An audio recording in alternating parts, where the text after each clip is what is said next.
بسم اللہ الرحمن الرحیم۔ زہرا قبول کیجئے پرسا حسین کا، زہرا قبول کیجئے پرسا حسین کا۔ وآل محمد لا الہ تو پڑھ لیا لے مزہ تاثیر کا، لا الہ تو پڑھ لیا لے مزہ تاثیر کا، لا الہ کے تہ کے نیچے خون ہے شبیر کا، لا الہ پڑھنے والوں لا الہ سے پوچھ لو، لا الہ پڑھنے والوں لا الہ سے پوچھ لو، لا الہ تو بچ گیا گھر لٹ گیا شبیر کا۔ مولا حسین علیہ السلام کے ذات بلند تر صلوات اللہم صلی علی محمد وآل محمد۔ اب میں گزارش کروں گا حجت الاسلام علامہ قبلہ سید خاور عباس تقوی حافظ دام آباد آغا صاحب سے گزارش ہے مجھے بھی ممبر ہو نعرہ تکبیر، نعرہ رسالت، نعرہ حیدری، حسینیت، یزیدیت، مولا حسین علیہ السلام جے قاتل تے لعنت، مولا حسین علیہ السلام جے ذات صلوات اللہم صلی علی محمد وآل محمد وعجل فرجہ۔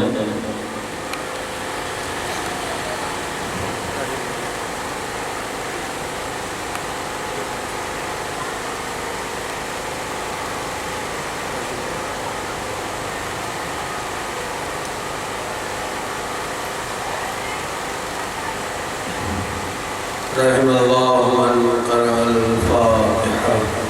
بسم اللہ الرحمن الرحیم، الحمد للہ رب العالمین الرحمن الرحیم مالک یوم الدین، ایاک نعبد وإیاک نستعین اهدنا الصراط المستقیم صراط الذین أنعمت علیہم غیر المغضوب علیہم ولا الضالین۔ بسم اللہ الرحمن الرحیم، قل هو الله احد الله الصمد لم يلد ولم يولد ولم يكن له كفوا احد۔ بسم الله الرحمن الرحيم، قل هو الله احد الله الصمد لم يلد ولم يولد ولم يكن له كفوا احد۔ بسم الله الرحمن الرحيم، قل هو الله احد الله الصمد لم يلد ولم يولد ولم يكن له كفوا احد۔ بارے اللہ تجھے محمد و آل محمد کی عزت و عظمت کا واسطہ، بانیان کی زحمت کو، سامعین کے چل کے آنے کو، مجھ حکیم کی نوکری کو، میرے علاوہ جتنے بھی لوگ خدمت اور ذکر میں مصروف ہیں، بارے اللہ تمام کی اس کاوش کو عبادت کے طور پر اپنی بارگاہ میں قبول فرما۔ میرے اللہ حرمت سید الشہداء کے صدقے تمام پریشان حالوں کی پریشانیاں دور فرما، تنگ دستوں کو وسیع رزق عنایت فرما۔ میرے اللہ جن پہ روزگار ہے انہیں حلال روزگار اور رزق عنایت فرما۔ میرے اللہ محمد و آل محمد کے صدقے تمام مریضوں کو شفاء کامل و عاجل عنایت فرما۔ بے اولاد حضرات کو اولاد نرینہ اور صالح عنایت فرما۔ میرے اللہ جن لوگوں نے ہمارے ذمہ دعائیں لگائی ہیں تو علیم بذات الصدور ہے، تمام کی جائز دلی حاجات کو پورا فرما۔ قصیدہ خان ذوالفقار زمین مریض ہے میرے اللہ، بیمار کربلا کے صدقے ان کو اور تمام وہ مریض جو لا علاج قرار دے دیے گئے ہیں، ان ایام کے صدقے خون سید الشہداء کے صدقے ان کو شفاء کامل و عاجل عنایت فرما۔ میرے اللہ تجھے واسطہ محمد و آل محمد کا ملک عزیز پاکستان کی حفاظت فرما، اس کے لیے کام کرنے والوں کی توفیقات خیر میں اضافہ فرما۔ میرے اللہ تجھے واسطہ محمد و آل محمد کا، واسطہ تجھے اس فرش اعزا کی حرمت کا، جتنے لوگ بھی آج تک اس پروگرام کے انعقاد کے سلسلے میں مدد کرتے رہے، گاؤں میں، دیر میں، سرخ نے، جنہوں نے بھی مدد کی، سبیل لگائی، کسی نے اسکاؤٹس کے فرائض انجام دیے، پولیس والے حضرات جو ہماری حفاظت پہ مامور ہیں، اور وہ ذاکرین جو ہے وہ اسٹیٹ سیکرٹری صاحب، اسی طریقے سے جو انتظامات اس پنڈال کے کرتے رہے، خصوصاً میرے بھائی جو ساؤنڈ سسٹم کا اہتمام کرتے ہیں، جتنے بھی لوگ جس طرح سے بھی میرے اللہ اس پروگرام کے انعقاد میں تعاون کرتے رہے، بار الہ تجھے حضرت سکینہ کی یتیمی کا واسطہ میرے اللہ ان کے دامن کو برکتوں اور رحمتوں سے بھر میرے اللہ ان کو بہترین جزا عنایت فرما، میرے اللہ ان تمام لوگوں کے لیے آئندہ کار خیر انجام دینے اور بڑھ چڑھ کر ایسے پروگرام منعقد کرنے کی توفیق عنایت فرما، میرے اللہ تجھے واسطہ محمد و آل محمد کا وارث فرش اعلیٰ کے ظہور میں تعجیل فرما، ہماری گناہگار آنکھوں کو اس نورانی چہرے کی زیارت نصیب فرما، ہم سے ہمارے بار میں آقا کو راضی اور خوشنود فرما، ہماری یہ عزاداریاں، ہمارا یہ مل بیٹھنا، ہمارا ذکر سید شہداء کرنا، بار الہ یہ حضرت حجت کی خوشنودی کا باعث قرار دے، بار الہ حضرت کے قدموں میں شہادت کی موت نصیب فرما، ان تمام دعاؤں کی قبولیت کے لیے مل کے بآوازیں بلند صلوات۔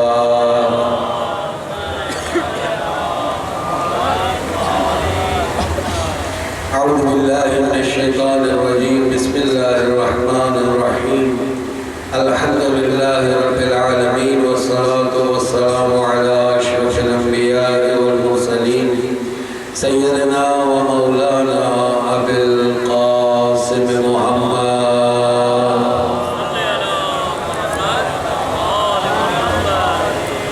وآلہ الطیبین الطاہرین المعصومین الذین اذهب اللہ عنہم الرجس وطہرہم تطہیرا۔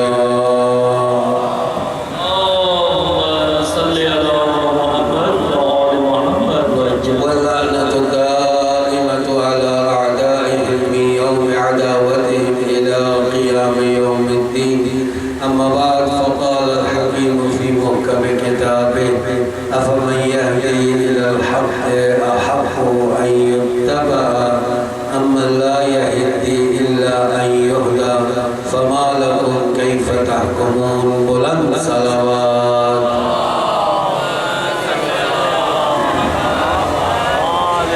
سامعین بکار، یہ چند روز آپ کی خدمت میں شرف یابی کا افتخار رہا،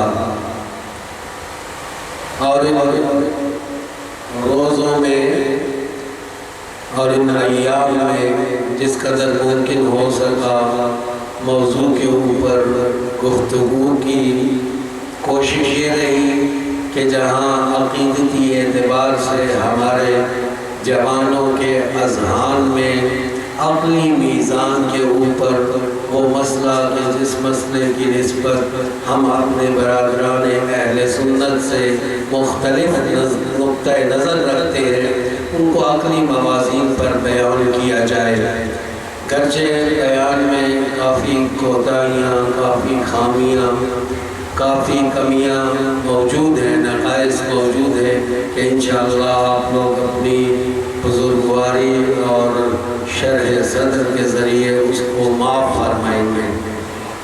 اس دوران اگر گفتگو میں کسی کی دل آزاری، کسی کی دل شکنی ہوئی ہو، یا وہ بات کہ جو منظور اور مقصود نہیں تھی کوئی سمجھ بیٹھا ہو، تو میں تہ دل سے معذرت خواہ بھی ہوں۔ انشاءاللہ دعا گو بھی ہوں کہ پروردگار ہم تمام کو بارہویں آقا حجت ابن الحسن کے مخلص انصار، مخلص دوستوں میں سے قرار دے۔ ہماری گفتگو آخری مرحلے میں ہے۔ عزیزان گرامی، چونکہ آج کے بعد ہماری ملاقات شاید نہ ہو پائے، کل ظاہر ہے یہاں پروگرام نہیں ہوگا، تو کوشش یہ رہتی ہے آخری دن جو ہے وہ فکر کے دریچوں کو تھوڑا سا کھولا جائے، اور اس ذمہ داری کی نسبت کے جو ایک عزادار سید الشہداء کی بنتی ہے اس کے حوالے سے کچھ عرائض پیش کی جائیں۔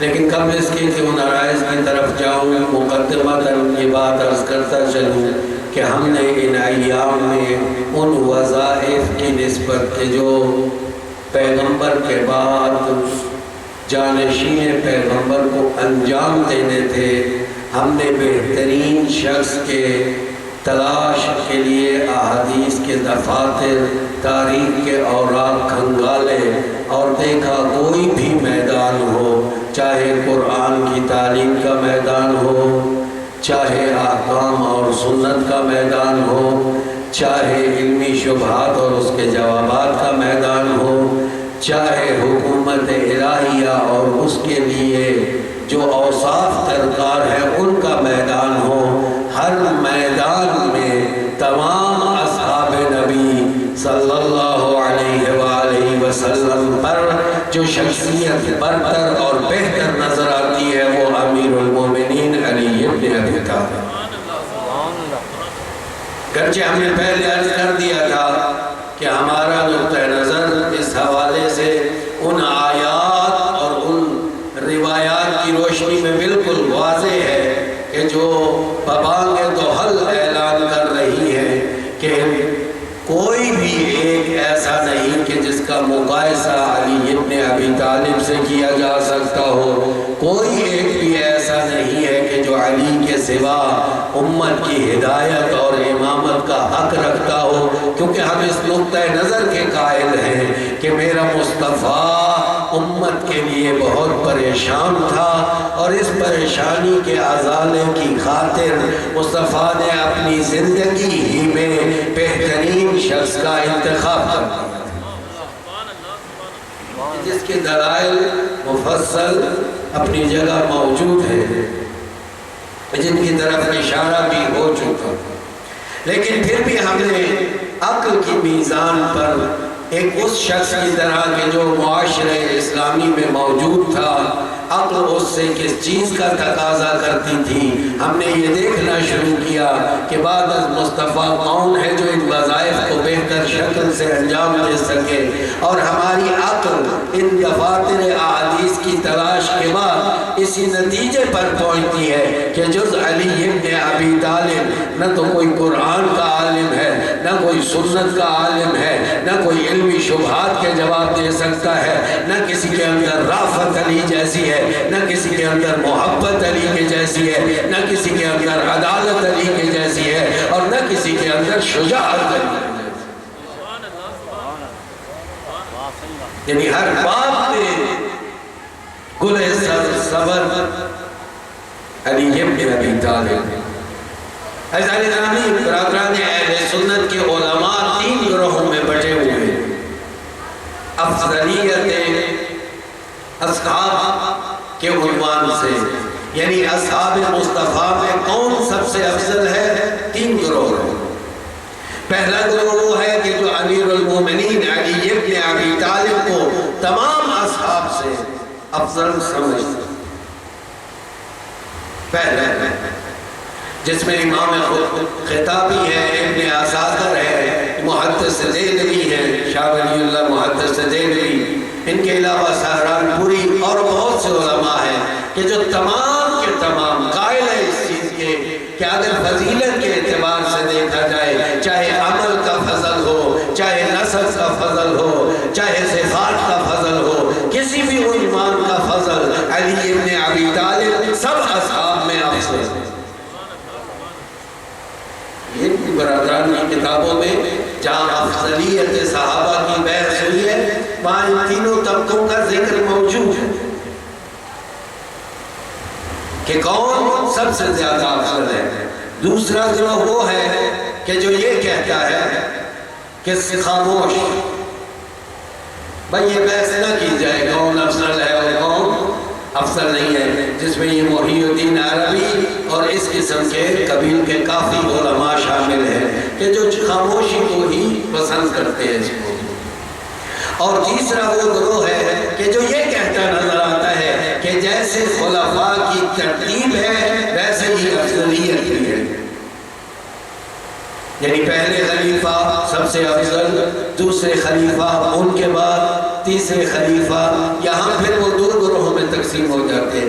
تیسرے خلیفہ کے حوالے سے تیسرے اور چوتھے، بعض لوگ خاموش ہیں، بعض لوگ پھر امیر المومنین کو افضل سمجھتے ہیں، لیکن بطور مجموعی پہلے خلیفہ سب سے افضل، دوسرے خلیفہ ان کے بعد، تیسرے خلیفہ ان کے بعد، چوتھے خلیفہ ان کے بعد۔ ایک سوال اس گروہ سے ضرور بنتا ہے، عقل سوال کرتی ہے کہ یہاں معیار فضیلت ہے کیا؟ معیار فضیلت ہے کیا؟ چونکہ دیکھیے ہم گفتگو یہ کر رہے ہیں جو افضل ہوگا اس کو حق بنتا ہے خلیفہ بننے کا، اور آپ معیار بتا رہے ہیں جو پہلا ہے وہ افضل ہے، یعنی آپ نے معیار فضیلت قرار دیا کس شے کو؟ پہلے بننے والے کو۔ پہلا بننا کوئی معیار نہیں ہے، معیار وہ اوصاف ہے جو اس فرد کے اندر پائے جائے، پہلا ہو، دوسرا ہو، تیسرا ہو، یہ کوئی معیار نہ ہو۔ معیار یہ ہے کہ کن اوصاف کا حامل ہے، آیا وہ اوصاف جو ہدایت اور رہبری کے لیے درکار ہے اس شخصیت میں موجود ہے یا نہیں موجود؟ ہم ان اوصاف کے ان میں موجود ہونے کا انکار نہیں کرتے، بے شک یہ سارے عادل بھی ہوں گے، بے شک یہ سارے اپنی جگہ شجاع بھی ہوتے ہوں گے، بے شک علم بھی رکھتے ہوں گے، ہم ان کا انکار نہیں کرتے۔ بات یہ ہے عقل کے سامنے اگر دو گزینے یا دو چیزیں ہوں اور اس میں انتخاب کرنا ہو،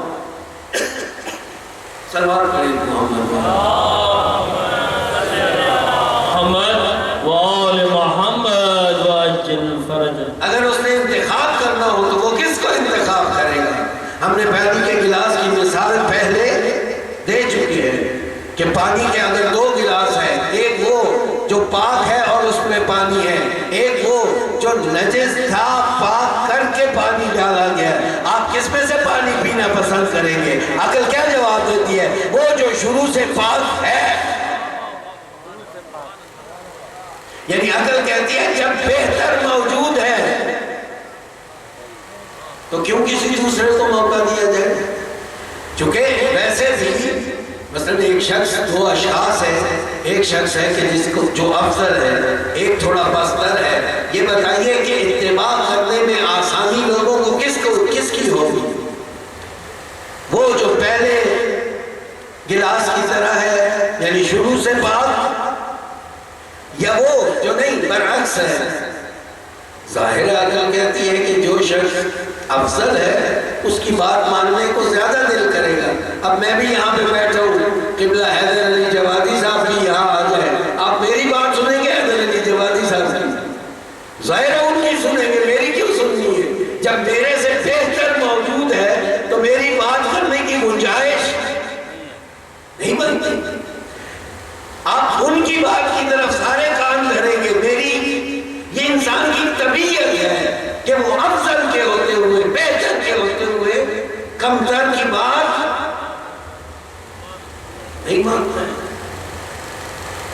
بس ہمارے مورد میں کیا ہوا کہ ہم نے جب یہ ثابت کر دیا کہ افضل موجود ہے، عقل یہ کہتی ہے کہ افضل کے ہوتے ہوئے مفضول کسی طور پر بھی لائق اتباع نہیں ہے۔ چلے ہم عقل کو چھوڑے دیتے ہیں، آ جاتے ہیں میزان قرآن پر،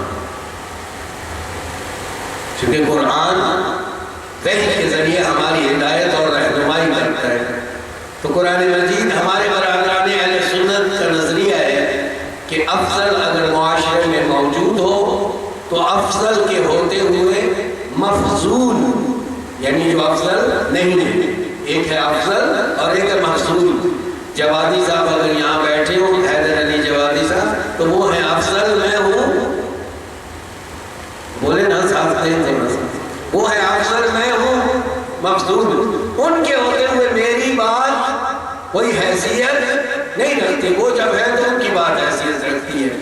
جبکہ برادران کہتے ہیں، برادران اہل سنت وہ کہتے ہیں نہیں، اگر افضل اور مفضول دونوں معاشرے میں موجود ہوں، افضل کے ہوتے ہوئے بھی مفضول حاکم اور خلیفہ بن سکتے ہیں. یہ نظریہ ہے کیا کہ افضل کے ہوتے ہوئے مفضول کو خلیفہ بنایا جا سکتا ہے. خود میرا ایک سوال ہے، اس آیت قرآنی کا ذرا ترجمہ کیجئے. أَفَمَنْ يَهْدِي إِلَى الْحَقِّ أَحَقُّ أَنْ يُتَّبَعَ أَمَّنْ لَا يَهْدِي إِلَّا أَنْ يُهْدَى فَمَا لَكُمْ كَيْفَ تَحْكُمُونَ.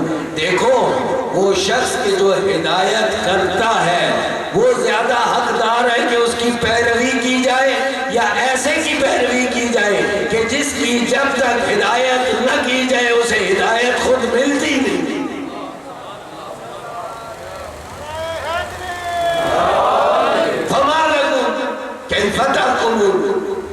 یہ جملہ آخری بڑا کمال کا جملہ ہے.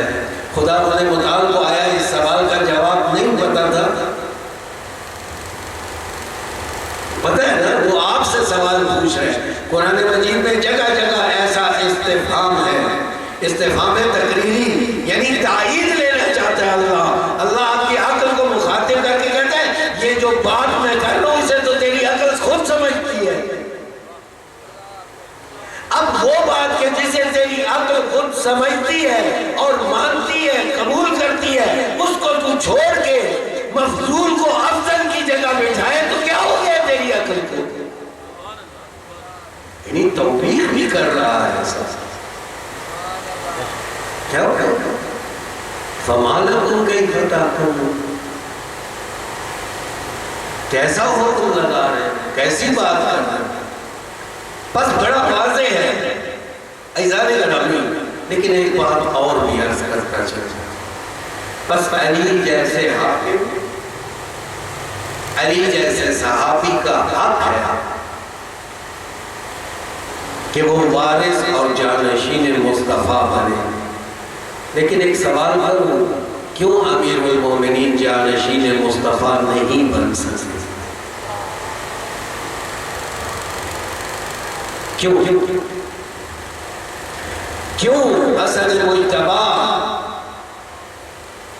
6 مہینے کی فقط خلافت اور صلح کرنے پر مجبور ہوئے؟ کیوں حسین شہید کربلا میدان کربلا میں جا کر شہید ہوئے؟ کیوں امام سجاد علیہ السلام مدینے میں زندگی گزارنے اور حکومت اور خلافت جو ان کا حق ہے نہیں ملتا؟ کیوں امام باقر، کیوں امام صادق، کیوں امام موسیٰ کاظم، کیوں امام علی رضا؟ کوئسچن مارک کیوں؟ پھر جب بات واضح ہے کہ سب سے بہتر ہے اور بہتر کی اتباع ہونی چاہیے، پھر کیوں ان لوگوں کو حق نہیں دیا گیا؟ مجھے اس کی تاریخی بحث میں نہیں جانا. میرا ایک سوال اپنے اور آپ سے. سوال کیا ہے؟ دیکھیے مسئلہ یہ ہے کہ ہمیشہ جب بھی ناحق ہوتا ہے، جب بھی ناانصافی ہوتی ہے، جب بھی حقدار کو حق نہیں ملتا تو 2 طبقے سبب بنتے ہیں کہ اس حقدار کو حق نہ ملے. 2 طبقے. کون سے 2 طبقے؟ ایک وہ ظالم کہ جو حقدار کو حق نہیں دیتا، وہ سبب بنتا ہے، اور دوسرا وہ خاموش تماشائی طبقہ کہ جو حقدار کے لیے آواز اٹھا سکتا تھا لیکن خاموش تھا.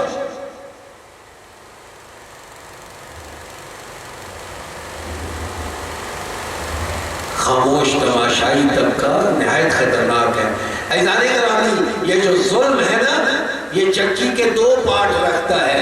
اوپر والا پارٹ وہ ظالم ہے کہ جو ظلم کرتا ہے، نیچے والا پارٹ جو خاموشی سے کھڑا رہتا ہے اپنی جگہ، خاموش امت اور خاموش تماشائی ہے. ناانصافی دیکھتے ہوئے نہیں بولتے. جو دیکھ رہے ہیں کہ حقدار کون ہے خاموش ہوتے ہیں. قبائلی مصلحت کی وجہ سے،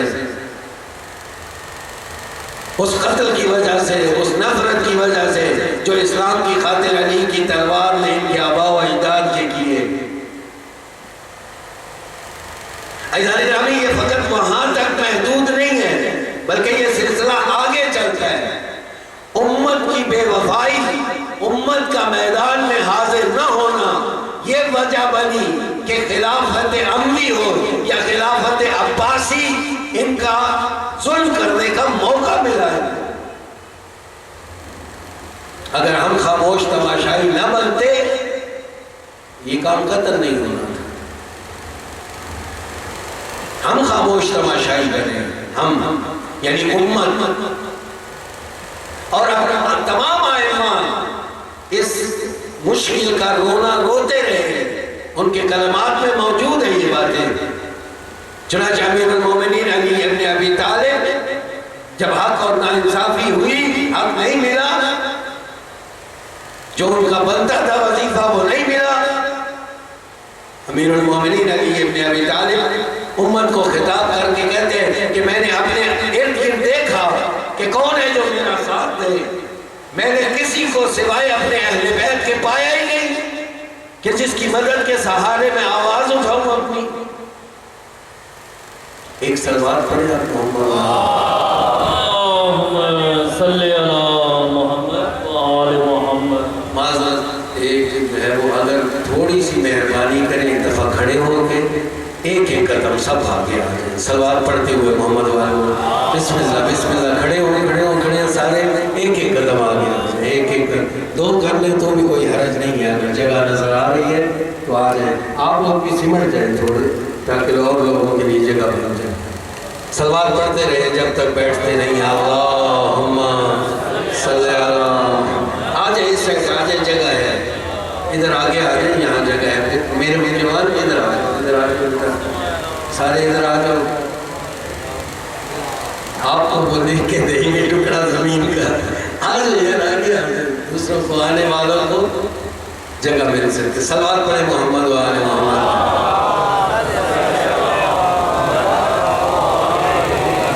یہ جس طرح آپ نے میرے چھوٹے ہونے کے باوجود میرے ساتھ شفقت کیا اور بات مان کے آگے آ گئے نا، مولا کو کوئی نہیں ملتا تھا جو ان کی بات مانے. امت کی غیر حاضری، امت کی بے وفائی، عافیت طلب ہو گئی تھی امت. ظاہر ہے اس راستے میں تکالیف آئیں گی، اس راستے میں پریشانیاں ہوں گی، برداشت کرنی پڑیں گی. امت نہیں برداشت کرنا چاہتا. عافیت طلب امت. نتیجہ بنی کہ امیر المومنین 25 سال گھر میں خاموش بیٹھے رہے. جو ساتھ دینے والے ملتے تھے ان کے آداب کچھ اور تھے کہ جب انہوں نے آگے کہا کہ ہم 4000 پیادے لے کے آ جائیں گے، امیر المومنین نے انہیں دیکھ کے کہا تم کب سے اسلام کے اتنے مخلص ہو گئے ہو بھائی؟ جانتا ہوں تمہارے مقاصد کیا ہیں. صرف 10 یا 12 افراد تھے کہ جنہوں نے بعد کے مراحل پر امیر المومنین کے لیے احتجاج کیا، بات کی جا وگرنہ نہیں. امت قائم ہے. عزیزان گرامی، جگہ جگہ امیر المومنین اس امت کی بے وفائی، امت کی نافرمانی کا رونا روتے نظر آتے ہیں. جنگ صفین کے لیے لے جانا چاہتے ہیں، امت سوس. میں گرمیوں کا میں جنگ کا کہتا ہوں کہتے گرمی ہے، میں جنگ کا کہتا ہوں کہتے سردی ہے. فصل کاٹ لیں پھر چلتے ہیں، یہ کام کر لیں پھر چلتے ہیں. یا اشباہ الرجال ولا رجال، عورتوں کی شکلوں والوں. کوفے کی امت کو خطاب کرتے مردوں کی شکلوں والوں جو اصل میں مرد نہیں ہیں. افسد تم رائی، مجھ علی جیسے زبردست جنگجو کی رائے کو تم نے فاسد حاصل کر کے رکھ دیا. مجتمعۃ الابدان و مختلفۃ الافکار، کہ جن کے بدن تو اکٹھے ہیں لیکن فکریں ہر کوئی اپنا سوچ رہا ہے. کسی کو لالچ کی پڑی ہوئی ہے، کسی کو حرص ہے، کسی کو خوف ہے، کسی کو عافیت طلبی ہے، کسی کو بچے عزیز ہو گئے. حتیٰ یہاں تک مولا نے کہا کہ میرا دل یہ کرتا ہے کہ تمہارے میں سے 10 دے کے امیر شام کا ایک لے لیں سپاہی.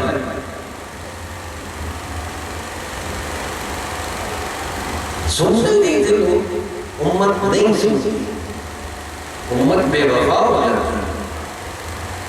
اور یہ جو امت بے وفا ہوتی ہے یہ ظاہر چاہنے والے ہوتے ہیں. دوسرے سب کے بھی بات ہی میں نہیں کر رہا ہوں، چاہنے والے بے وفا ہوتے ہیں، چاہنے والے. بالکل بے وفا ہوتے ہیں. یہ مسئلہ صرف مولا امین کے ساتھ مخصوص ہے.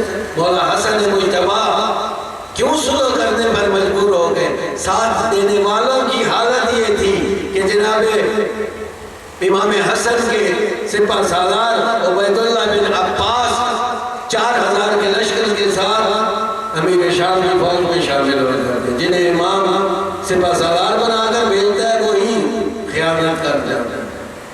پھر جو باقی بچتے ہیں حضرت جب ان سے بات کرتے ہیں کہ میں لڑنا چاہتا ہوں، میں علی کا بیٹا ہوں، آؤ میدان میں، تو پورے کا پورا مجمع ایک ہی جواب دیتا ہے مولا کو، البقا البقا، باقی رہنے دو ہمیں، باقی رہنے دو. بس لڑ لڑ کے تھک گئے ہیں. تمہارے بابا نے بھی ہمیں اتنا لڑوایا، اب تم لڑوانے کی باتیں کرتے ہو. بس چھوڑو یار، جاگ چھڑاؤ دو آپ امت. عافیت طلب امت قربانی نہیں دینا چاہتا، نہیں لڑنا چاہتا، میدان میں حاضر نہیں رہنا چاہتی، بھاگ رہی ہے. پھر حسن مجتبی کیوں مجبور نہ ہو؟ پھر نافام امت. یعنی عجیب ہے یہ تاریخ کا، تشیع کی تاریخ کے وہ جو سیاہ ادوار ہے ان میں سے نافامی ایسی کہ خود امام حسن کو شیعیان حیدر کرار کے حلوانوں والوں کی طرف سے یا مذل المؤمنین، مومنین کو ذلیل کرنے والا خطاب دیا. جب بے وفائی حد سے بڑھتی ہے تو یہ گستاخی ہمیں ہوتی ہے. ہم ویسے اس کے آج کل نمونے دیکھ رہے ہیں. آئمہ کے نمائندوں کے خلاف جو گستاخی کر رہے اور زبان کھولتے تقریباً اسی کماش کے لوگ ہیں، اسی ٹائم کے لوگ ہیں، اسی طرح کے لوگ ہیں.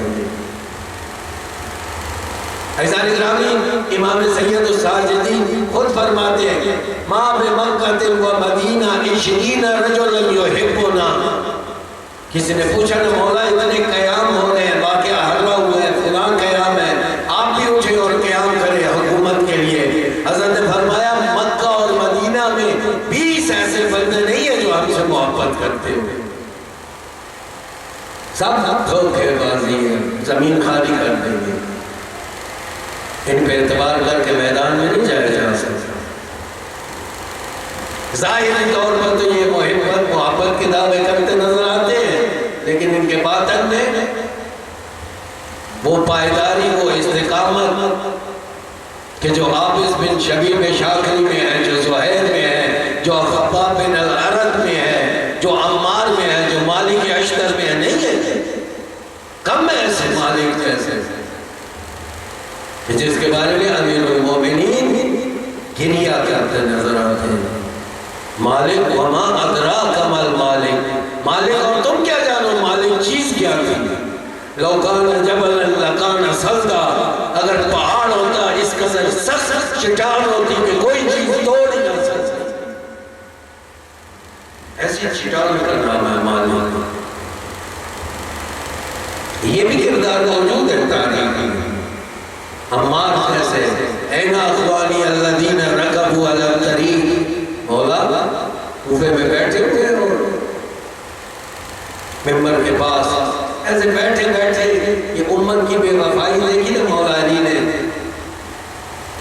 ریش مبارک مبارک میں ہاتھ رکھا ہوا ہے، راوی کہتے ہیں، اور پھر فرماتے ہیں نزلہ میں یہ موجود ہے جناب، این اخوانی الذین رکبوا علی الطریق ومضوا علی الحق، کہاں گئے میرے وہ بھائی کہ جو رستے پر چلنا جانتے تھے استقامت سے اور حق پر اپنی زندگیاں دے گئے؟ این عمار، کہاں ہے میرا عمار؟ این ابن تیہان، کہاں ہے میرا ابن تیہان؟ این ذو الشہادتین، کہاں گیا خزیمہ ذو الشہادتین؟ اور پھر روایت کہتی ہے ہاتھ رکھا پیشانی پہ فبقا طویلا، حضرت دیر تک گریا کرتے ہیں، کہاں گئے وہ اسلام؟ وہ میرا وفادار لشکر، وہ جس لشکر کے ہونے پر علی کو اطمینان تھا کہ یہ موجود ہے، مالک اس کا دعوی شخصیت کا نام، مالک یعنی تسلیم، جیسے جناب عباس تسلیم،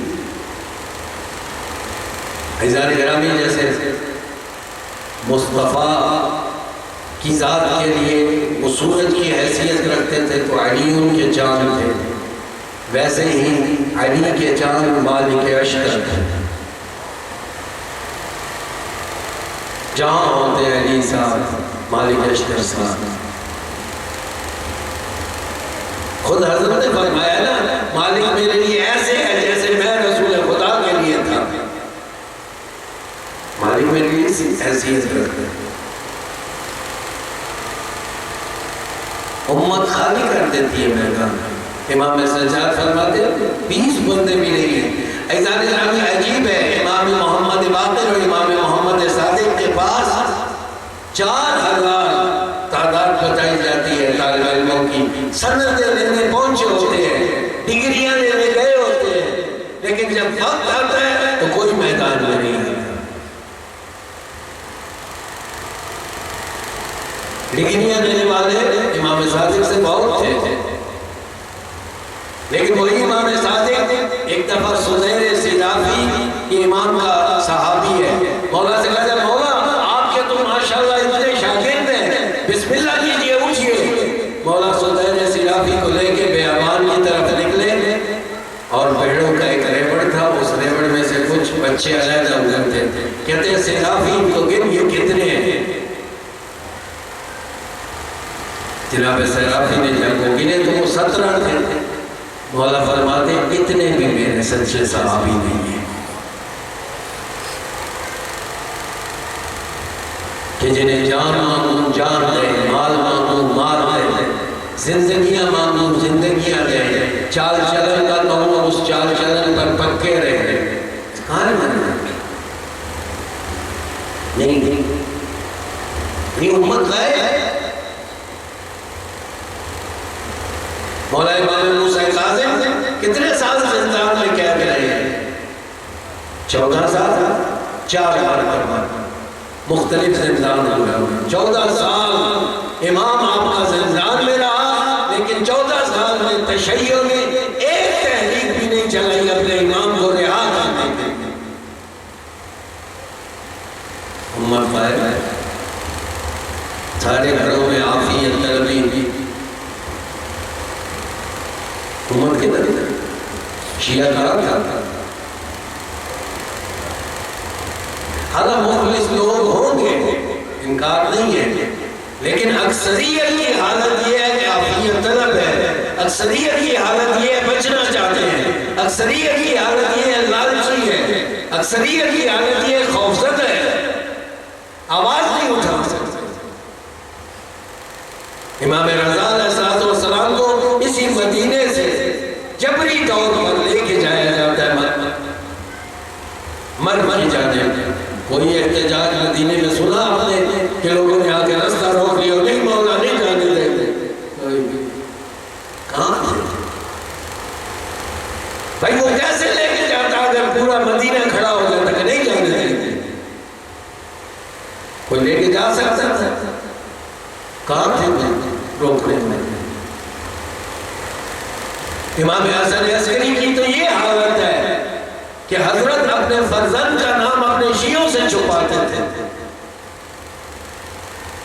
نہیں دکھاتے تھے، نہیں بتاتے تھے۔ اعتبار کس پہ کریں کس پہ نہ کریں، صورتحال یہ تھے۔ یعنی ہمارے یہ چاروں امام تقریباً محاصرے میں رہے۔ امت جب تک میدان میں نہیں آئے گی نظام امامت کھڑا نہیں ہوگا۔ غلط فہمی دل سے نکال دیں، ظہور کی نشانیاں ڈھونڈنے سے امام زمانہ نے نہیں آنا کہ فلاں نشانی بھی ہو گئی، اس سال کرونا بھی آ گیا، اس سال 2 زلزلے بھی آ گئے، اس سال 1 ہی مہینے میں چاند گرہن اور سورج گرہن بھی ہو گیا۔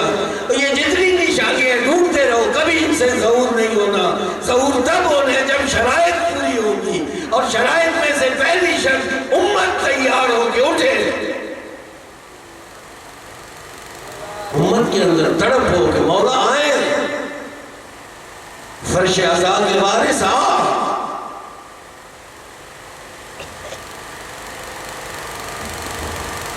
تو نہیں آئے گا تو کچھ بھی نہیں ہوگا سیدھا جانا۔ اور ہم نے اس مسئلے میں بھی خیر اب ایک اور طرف موضوع نکل جائے گا۔ امت غائب ہے، امت کو میدان میں آنا پڑے، امت بننا پڑے گا۔ آج ہم تمام ایک سوال کا جواب ہے، میں اپنے آپ سے پوچھتا ہوں، جناب خاور عباس صاحب، آپ کی تو دینی معلومات بھی طالب علموں کی سطح کی مناسب ہے، یہ بتائیے کہ آپ کی پوری زندگی علی اور اولاد علی کے فرمان کے مطابق ہے؟ اگر نہیں ہے تو کل تم حساب نہیں بھیا، وہ جانے دینی پڑے گی وہاں۔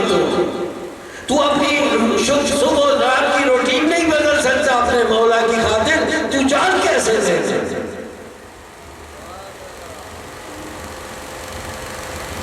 غلط فہمی نکال دیں سے، جس نے اپنا چال چلن، اپنا رنگ ڈھنگ اہل بیت کی تعلیمات کے مطابق نہیں کیا ہوا، وہ یہ غلط فہمی نکال دے کہ میں ساتھ دوں گا۔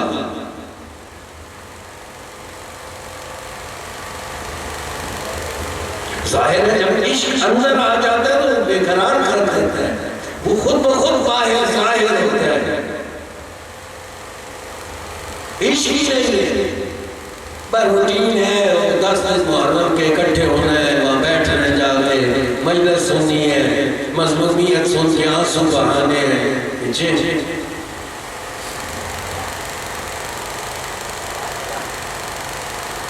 میں نے پیش کی معافی سیدھے مانگ لی تھی، مجھے پتا تھا دل آزاریاں ہونی، لیکن کیا کہوں، سچ ہے، سچ یہ میں بدلوں اپنے آپ کو۔ یہ فرش عزا کا اہتمام اسی لیے ہے کہ اس حجت خدا کے لیے ناصر اور یاور اور مددگار تیار کرے۔ اگر 10 دن مجلس سن کے میں وہی کا وہی ہوں، کیا وہی روٹین ہے، وہی شب روز ہے، وہی اٹھنا بیٹھنا ہے۔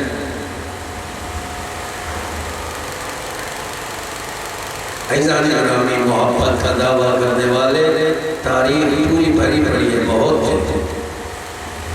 مسئلہ یہ ہے کہ محبت کا دعویٰ ایسا کہ جو عمل کی شکل میں نظر آئے۔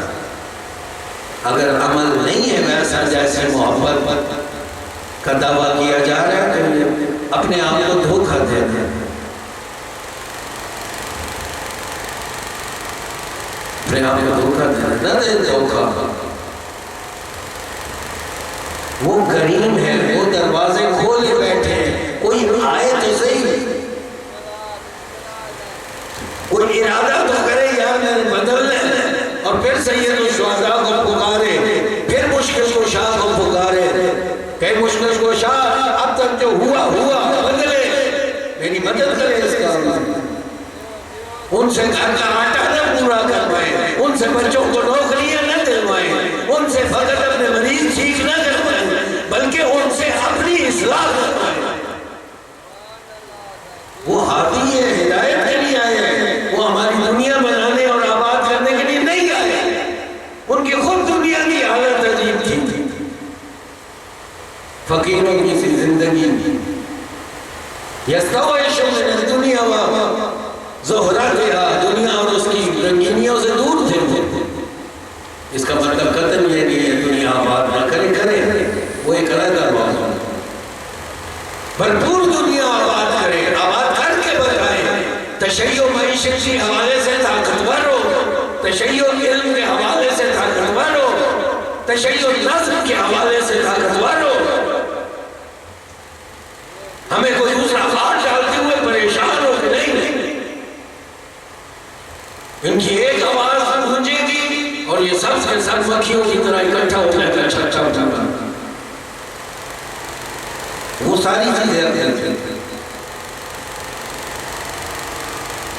ادھر ربی عاشورہ سید الشہداء کے پیشی اور سید الشہداء کی اعزاء کے ذریعے ان افراد کی تیاری کا کام انجام دے رہا ہے کہ جو ناصر حضرت حجت ہوں. کوئی آئے صحیح ان کے پاس کریموں کے در کھولے ہوئے. مجھے تو یہ یقین نہیں آتا کہ میں واقعہ نہ کرتا تو کوتاہیاں ظاہر میری بھی ہے، اس میں تو کوئی شک نہیں کہ میں نے آج تک اس طرح پکارا ہی نہیں حضرت کو کہ حضرت مجھے تکلیف ہے، میں نفس کے ہاتھوں تنگ آیا ہوں، میرے میں حرص گھس گیا ہے، میرے میں جھوٹ گھس چکا ہے، میرے میں تکبر آ گیا ہے، میرے میں غلام ہو رہی ہے. کبھی پکارا ہی نہیں حضرت کو کہ اس برائی کو ختم کرنے میں میری مدد کر دیں.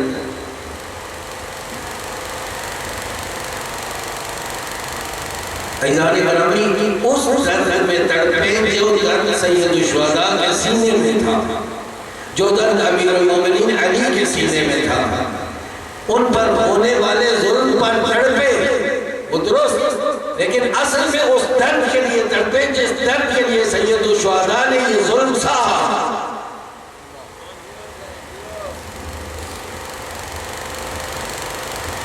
اس کے لیے تڑپے، اور وہ ہے اصلاح امت، اصلاح معاشرہ. میرے سے شروع ہوگا. ہم میں سے ہر ایک آج سید الشہداء کے ساتھ عید کی شب ہے. یہ شب ہے نا جس میں سید الشہداء نے اپنے اصحاب کو آزمایا تھا. چراغ بجھا کے کوئی جانا چاہتا ہے تو جائے، لیکن چراغ جلایا آگے جو جھکا ہوا تھا کمر سیدھی کر کے بیٹھا تھا. جس کی بھویں لڑکی ہوئی تھی اس نے سیدھی کی ہوئی تھی اور پورے جوش اور حرارت سے آئے. آج یہ رات ہے سید الشہداء کے ساتھ عہد و پیمان کی رات کہ سید الشہداء جس ہدف اور جس مقصد کے لیے آپ نکلے، آج کے بعد میں اس کا علم اٹھا کے چلوں گا. پہلے اپنے آپ کو اور پھر معاشرے میں. مختلف علاقوں کے لوگ ہیں، مختلف محلوں کے لوگ ہیں. اپنی تربیت اور پھر جوانوں کی تربیت شروع کریں اور آہستہ آہستہ ایک نسل تیار کریں جو منظم ہو، جو تعلیم یافتہ ہو، جو مال اور جان دے اس رستے میں. کیونکہ رستہ ہی ایسا ہے کہ جان دینی پڑے. جو جان دینا نہیں جانتا، جو مال دینا نہیں جانتا، مشکل ہے.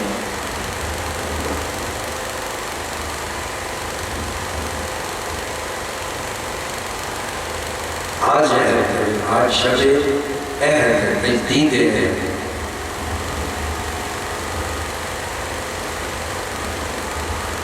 سید الشہداء وعدہ کرتے ہیں ہمارا اگلا محرم وہ محرم ہوگا کہ جس میں آپ کی نگاہ کرم ہم پہ پڑے گی. کردار میں اس قدر تبدیلی ہوگی، چال چلن میں اس قدر تبدیلی ہوگی، اٹھنے بیٹھنے میں اس قدر تبدیلی ہوگی. عزیزان گرامی، سید الشہداء کریم عطا کر رہے ہیں. صرف دروازے پر جائیں اور یاد رکھیں اس کو.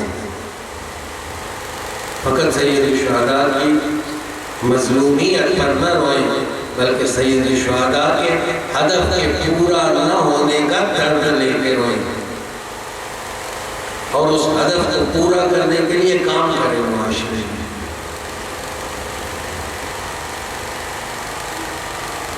بے شک ان مظلومیتوں کا درد بھی سید الشہداء کے سینے میں تھا،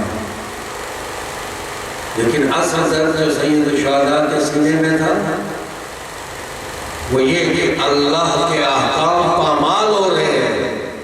کیوں یزید سے جا کے لڑے تھے؟ جائیداد لینی تھی اس سے اپنی؟ نہیں، شارب الخمر، یزید شرابی ہے۔ اب سید الشہداء کا آزادار بھی شرابی ہو، کیا بات ہے؟ آج شرابی ہو سید الشہداء کا آزادار تو جیسے یزید سے لڑے تھے اس سے بھی لڑیں گے، پھر وہ کہے کہ میں مولا کا آزادار بھی ہوں۔ کسی صورت میں مقابلے قبول نہیں ہے یہ چیز۔ جو آج تک بھٹکا رہا لوٹے واپس آئے۔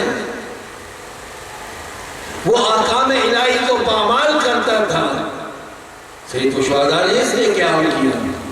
وہ وحی کا منکر تھا تو ہم بھی وحی کے تقریباً عملاً منکر ہی ہیں نا، نعوذ باللہ من ذالک۔ قرآن مجید کو مانتے تو ہے نا بھائی، یہ اللہ کی کتاب ہے، صحیح بہترین 5-4 کپڑے چڑھاؤ اس پہ غلاف اور بالکل اوپر رکھ دو جہاں ہاتھ کسی کا نہ پہنچے۔ رمضان میں اتارنا بھی مشکل ہوگی، چونکہ رمضان میں ہمیں آتا ہے قرآن پڑھ رہے اس کو وہ بھی نہیں آیات الہی کے ساتھ اس کا بھی یہی رویہ تھا کہ یہ سب تو ڈھونگ ہے۔ ہم ڈھونگ نہیں کہتے، لیکن عملاً اس سے ہدایت بھی۔ شب روز میں کتنا مطالعہ کرتے ہیں اس کا؟ یہ درد دل پچھلی دفعہ بھی کر کے گیا ہوں، مجھے پتا ہے، لیکن یہ میرا وظیفہ بنتا ہے ہر ایک کردار ادا کرے، اپنی ذات اور پھر اپنے ارد گرد۔ قُوْ أَنفُسَكُمْ وَأَهْلِيكُمْ، پہلے اپنے کو اور پھر اپنے گھر کو اور پھر اپنے معاشرے کو بچاؤ اس آتش جہنم سے، وقودها الناس والحجارہ، کہ جس کا ایندھن انسان اور پتھر بنے گے۔ سید الشہداء دین خدا کا درد لے کے چلے تھے معاشرے میں۔ تو اگر ہمیں دین کا درد نہیں ہے تو ہمارا درد اور سید الشہداء کا درد جدا ہے، ہم اس رستے پہ ہی نہیں تھے۔ بالکل غلط فہمی نہ رکھے انسان، ہم دین کے لیے ایفرٹ کرتے ہوئے نظر آئے، اس ایفرٹ کی ابتدا پھر مجھ سے اور پھر انشاءاللہ گھر اور معاشرے۔ میرا جوان جناب قاسم کی طرح یہ کہتا نظر آئے، الموت احلى من العصر، اے امام زمانہ، اے وارث فرش عزا، میرے لیے موت تو شہد سے زیادہ میٹھی۔ میرا جوان یہ کہتا نظر آیا اپنے زمانے کے امام کو، لا نبالی، کوئی پرواہ نہیں ہے جب ہم حق پہ ہیں تو موت پر جا پڑے یا موت ہم پہ آ پڑے، کوئی پرواہ نہیں۔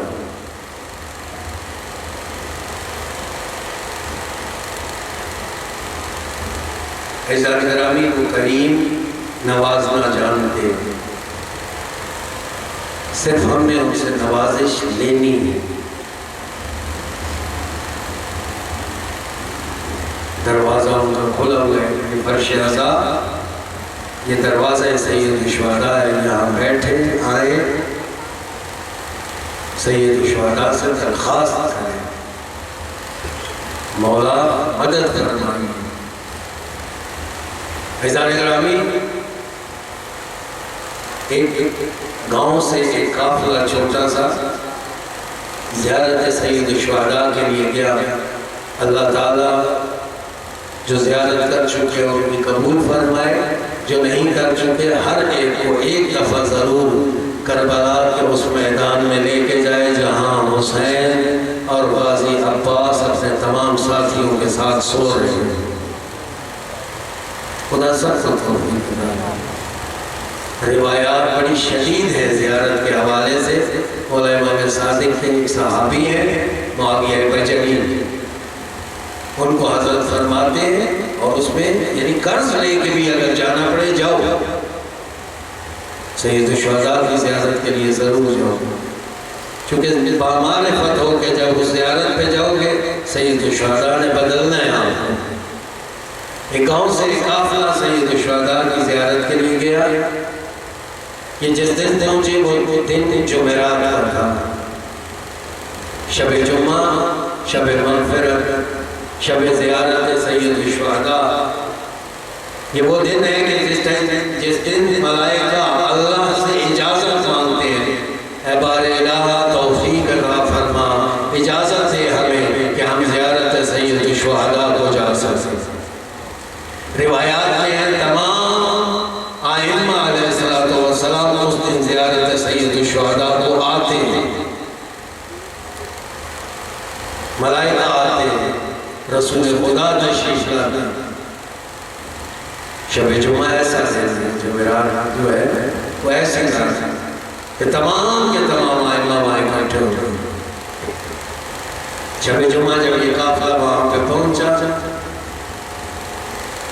ظاہر ہے پہلی دفعہ جو بھی جاتا ہے ایک دفعہ اس کی آنکھیں ٹپکتی ہیں۔ وہ لوگ جو جا چکے ہیں تجربہ ہے ان کو کہ دل کیسے پھٹتا ہے وہاں جا کے، بے قرار ہو جاتے ہیں طبیعت محبت اور عشق کی وجہ سے۔ پہلی دفعہ گئے ہیں، غریب لوگ ہیں، پیسے خرچ کر کے جیسے وہاں پہ پہنچے ہیں، ایک شب جمعہ اور دوسرا پھر زیارت پہلی دفعہ نصیب ہو رہی، پھوٹ پھوٹ کے گریہ کرنا شروع کر دیا۔ اب جو گریہ کی حالت میں ان میں ایک آدمی تھا جو تھوڑا بہت مسائل پڑھ سکتا تھا، اسے کھڑا کیا کہ تو مسائل پڑھ۔ انہوں نے بھی کیا کیا، جناب علی اکبر کا مسائل پڑھنا شروع کر دیا۔ سید الشہداء کے اس چمکتے چاند کا کہ جب اجازت لینے آیا، فنظر الیہ نظر العائس، ایک دفعہ مایوسی بھری نگاہ علی اکبر کے قد و قامت پہ حسین نے ڈھا۔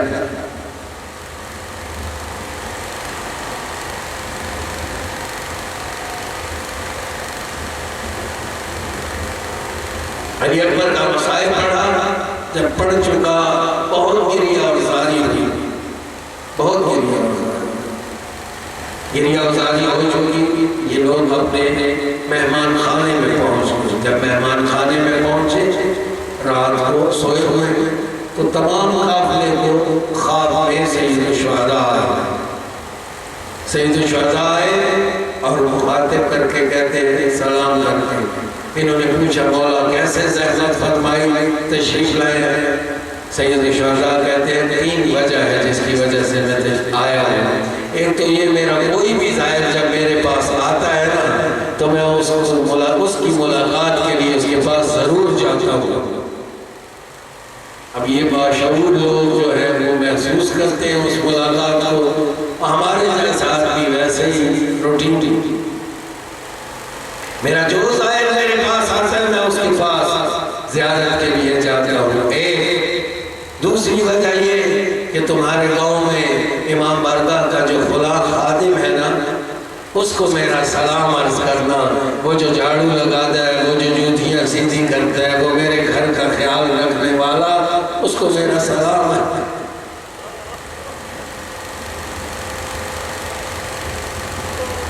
کریم ہے، عجیب قدم ہے والا، اس خادم پہ نگاہ ہے مولا،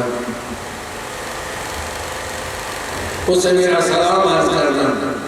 مولا تیسری وجہ کہتے ہیں، تیسری وجہ یہ ہے کہ ایک بات کا خیال رکھنا، دیکھو جب بھی شب جمعہ ہو اور میرا حرم ہو، کبھی علی اکبر کی شہادت نہ پڑھنا۔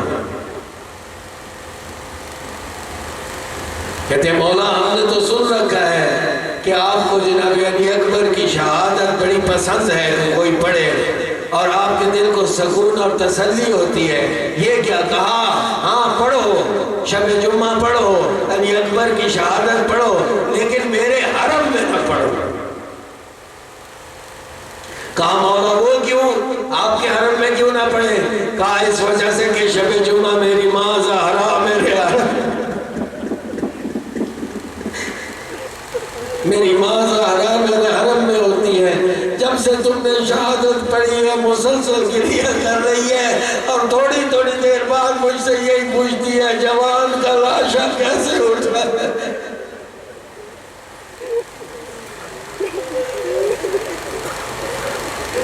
وہ میرا بیٹا حسین کیسے علی اکبر کا لاشا اٹھایا.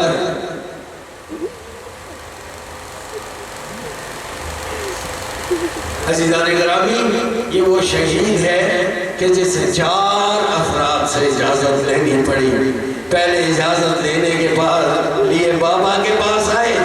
بابا نے کہا جا اپنی پھوپھی زینب سے اجازت لے. پھوپھی زینب کے پاس اجازت کے لیے آئے تو کہا جا ماں سے اجازت لے. ماں کے پاس اجازت لینے کے بعد کہا جا بھیا سجاد سے اجازت لے. تمام 4 افراد سے اجازت لینے کے بعد آخر میں سید الساجدین کے پاس پہنچے نا میرے مولا نے بیمار بھائی کے ہاتھ چومنا شروع کیے اور گریہ شروع کیا. آنسو جو ہاتھ پہ گرے ہیں نا سید الساجدین اٹھے ہیں اور کہتے ہیں بھیا تو روتا کیوں ہے؟ کہا دیکھ نا میدان کربلا میں میرا بابا تنہا رہ گیا ہے. میں بابا کی نصرت کے لیے جا رہا ہوں. اجرکم اللہ. میرا بابا تنہا رہ گیا ہے. ایک مرتبہ روایت کہتی ہے کہ جناب علی اکبر آئے ہیں نا جناب امام حسین کے پاس اور کہتے ہیں مولا اب اجازت دیجئے. ایک دفعہ نظر الیہ نظر آئیس مایوسانہ نگاہ علی کے قد و قامت پر ڈالی. یہاں ذاکرین اور علماء پڑھتے رہتے ہیں کہ اجازت نہیں کی. جناب علی اکبر کو خطاب کر کے کہا او علی اکبر کاش تیرے جیسا بیٹا جوان ہوتا پھر تجھ سے پوچھتا کہ بوڑھے باپ سے جوان بیٹے اجازت مانگے تو باپ کی کیا حالت ہوتی ہے. باپ کی کیا حالت ہوتی ہے. کہا علی اکبر بیٹا جب تک مقتل کے پہ پہنچتا نہیں ہے نا جنگ کے لیے مڑ کے اپنے بابا کو دیکھتا رہنا مڑ کے اپنے بابا کو دیکھتا رہنا. ایک دفعہ روانہ فرمایا. جب روانہ فرمایا تو کچھ جملے فرمائے. اللہم اشہد او میرے پروردگار گواہ رہنا میں نے اب اس قوم کی طرف اس غلام اس جوان کو بھیجا ہے کہ اشبہ الناس کہ جو لوگوں میں سب سے زیادہ تیرے رسول کی شبیہ تھا منطقاً و خلقاً و خلقاً جس کا بولنا تیرے رسول جیسا جس کا چلنا تیرے رسول جیسا جس کا اخلاق تیرے رسول جیسا. کننا نشتاقو الی زیارت نبیک جب بھی ہمیں تیرے نبی کی زیارت کا شوق ہوتا نا ہمیں علی اکبر کو دیکھ لے. اجرکم اللہ. ایزان گرامی پروردگار تمام جوانوں کو سلامت رکھے. کسی باپ کو جوان کا زخم نہ دکھائے. کننا اذا نشتاق الی زیارت نبیک جب بھی ہمیں نبی کی زیارت کا شوق ہوتا ہم علی اکبر کی زیارت کرتے. نگاہ سید الشہداء کی جناب علی اکبر پر ہے. جناب علی اکبر نے علی کے شیر پوتے نے لڑنا شروع کیا. لڑائی کی فتنار کیا. عزیزان گرامی روایت کہتی ہے کہ جناب سید الشہداء اپنے اس مقام سے ہٹے خیموں کے پاس آئے. خیموں کے پیچھے دیکھتے ہیں کسی مستور کے بہو ہے. ایک دفعہ پردہ ہٹایا تو دیکھا لیلا ہے جو علی اکبر کے لیے اس ستون کے پاس کھڑی ہے. ایک دفعہ کہا لیلا ماں کی دعا قبول ہوتی ہے جانا ذرا علی اکبر کے لیے دعا کر کہ پروردگار ایک دفعہ اسے لوٹائے. تو ایک دفعہ جناب لیلا نے دعا کی یا رات یوسف الی یعقوب اور یوسف کو یعقوب کی طرف پلٹانے والے. علی اکبر کو حسین سے ملا. روایت کہتی ہے جناب علی اکبر واپس آئے ہیں جنگ سے اور آگے بابا کو ایک عجیب بات کہی. بابا پیاس مارے ڈالتی ہے پانی کا کوئی انتظام نہیں ہے. جناب علی اکبر کے منہ میں امام حسین نے اپنی زبان رکھی فوراً سر پیچھے کھینچا. کہا بیٹا کیا ہوا؟ کہا بابا آپ تو مجھ سے بھی زیادہ پیاسے. اجرکم اللہ. بابا آپ تو مجھ سے بھی زیادہ پیاسے ہیں. آپ کی زبان تو مجھ سے بھی زیادہ سوکھی ہے، تشنگی آپ کو بھی مارے ڈھیلتی ہے۔ ایک دفعہ پھر روانہ ہوئے جنگ کی، جنگ کرتے کرتے کسی ظالم نے گزرتے ہوئے علی اکبر کے جو سینے میں برچھی ماری، ایسا نگرامی یہاں برچھی لگنی تھی، بابا کو نگاہ دی، اور میرا بابا میرا سلام